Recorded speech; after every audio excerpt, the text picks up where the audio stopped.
But I would dare say then the Boogeyman becomes one of the most beloved kids act in WWE history, where the kids are all smiling at Boogeyman in the crowd.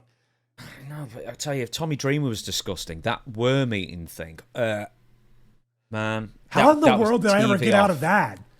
Especially when Yeah. especially like He wasn't in ECW at the time, though, was he? Or was he? no, but I worked him on the house shows. He was in WWF, WWE. Remember those house shows where he blew his knees out and I had to give myself the finish? No. I told you that story. Tell me again. We worked house shows up in the Northeast, and this might have been the same loop where Goldberg was yelling at the soda machine and Tommy Dreamer corrected the soda machine. We're going to get to that theory with Charles Robinson in a few minutes. So I'm looking at this, and I'm looking at the landscape of working the Boogeyman, and I'm like, I got to eat the worms. But on the house shows, they didn't bring the worms. What he did was we worked two shows. The first show was the first house show we worked. He literally just, I don't know what it was, but it wasn't very good. So the next night I took care to say, when we do this, and then we're going to, I was trying to walk him through it. We rehearsed it. There was a move where he was going to throw me in. I was going to take the Brian Pillman, throw it across the railing off the apron. The first thing he did was, he shook me like this, like the Jim Cornette play choking when I said, you're moving back to Stanford. And he did this, and he was supposed to kind of launch me so I could turn and take the Brian Pillman. He did this, and then he went and turned around. Didn't even do anything. He just went like that. And I go, Marty, come back and throw me into the railing. Bad move. Choke, choke, choke. Whoa! He launched me as fast as I hit my stomach across the railing and I'm folded over. I peeled to the floor, and the fans, I'm a heel, by the way.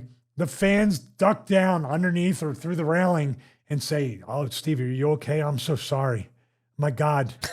Like they're literally like, oh, actually, I think the first night was a double count out. The first night might have been a double count out. I'm not sure. But this, I wish this was. The second night, that happens. Then I get back in the ring. He's beating on me. And he did a thing where he would spell his name as he stomped and jumped around the ring. So he did B with the one. O. And then he jumped up with both for the second O. And when he landed, he went, oh my God. And he fell down onto his ass. Like Vince McMahon when he blew his quads out. So we're double down, yet I never touched him. Then I turned to him, I go, Marty, you okay? Oh, I blew both my knees out. I go, oh, we got to take it home. I stand up with him underneath me, like writhing in pain, grabbing his knees, grab his hands, put him on my throat, stand him up. He's like janky because his knees are buckling. I jump up in the air as I'm holding his hands, give myself a back bump, and then he falls. Then I drag his arm over on top of me and pin myself. Man. How many stars? 7. For effort. Oh, yeah. 7 taken away for execution, which I felt like I was getting executed that weekend. Aha. Aha. Well done. Okay, I'm going to give you a test here. The 2 places you wrestled Boogeyman. This is on SmackDown house shows in July of 2005. One of them had to be, I believe, Bangor, Maine. That's the first one. Second one is either Portland, Maine, or somewhere in Massachusetts. No. Where? Vermont, Burlington. Oh, that's right. You know what I remember about that? I was so mad because Burlington, Vermont, they started to jack up the hotel because during the fall season, the leafers, the people that go to Vermont to see the changing leaves, they had this was like the first year where they started jacking up the prices 2 months before, and I had to stay like 30 minutes outside Burlington. So I'm driving to Burlington knowing what awaits me on night 2 of the Boogeyman series. Yeah. Apart from that, was he stiff in general with his punches and kicks, or was it just That awful throw where he got a bit too excited. And Marty was either there to a point where you felt it, but it didn't hurt you, or he completely missed because he was so like Heidenreich, like I don't want to hurt this guy. And that's why I said to him, I think, please don't keep reminding yourself not to hurt me because Murphy's Law will say you're going to hurt me. Please don't do. How many people have I wrestled where they had to psych themselves up not to hurt me for a match? It's nuts. Yeah, but it all seems to be in like a 6-month. Did Chris Masters do it? Because just before the Boogeyman, you've got an entire series with Chris Masters, I can see. Yeah, I mean, my career. They strapped such a rocket to me that year. It was just incredible. That's the only thing they didn't do is strap a rocket to me and launch me into space. Oh, you could have been Max Moon 2, the sequel. If I had neck problems before you put all those big things on me, I'd have a lot of issues.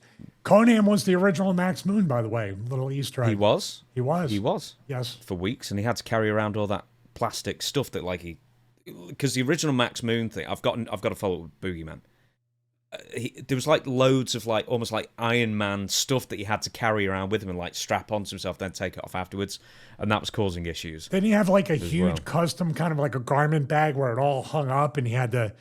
Oh, did he? I'm not sure. I knew. What are you gonna? You can't put that stuff in a bag. There's no special case for it. What are you gonna do? I guess so. With Boogeyman, or when he was still Marty, I guess at the time, Tough Enough, and you know what I'm gonna say when he goes, "How old are you? 30. How old are you? 30. Now, how old are you really? 40. Okay, well we don't like liars." And that's my favorite WWE line of all time. Yeah, that ages so well. Well, why did they hire him straight afterwards then? Because it's WWE. They had to look like they were the ethical voice in the room. Then they turn around and go, we can draw some money with this guy. That's the thing. You say Rip Rogers is too weird for the business. Marty was a pretty weird guy too.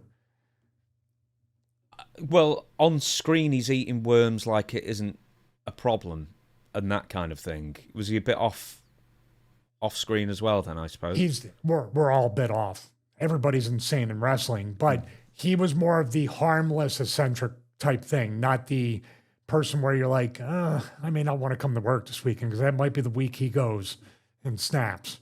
Never felt that way. A little bit with Heidenreich. I felt a little like he was on the verge of snapping. But no, Marty, when he found his groove as the Boogeyman, and that's what I'm saying, like with that, people can say, well, it's just the same stuff. He comes out, he puts the clock over his head, there's smoke, beats his opponent, makes him eat worms.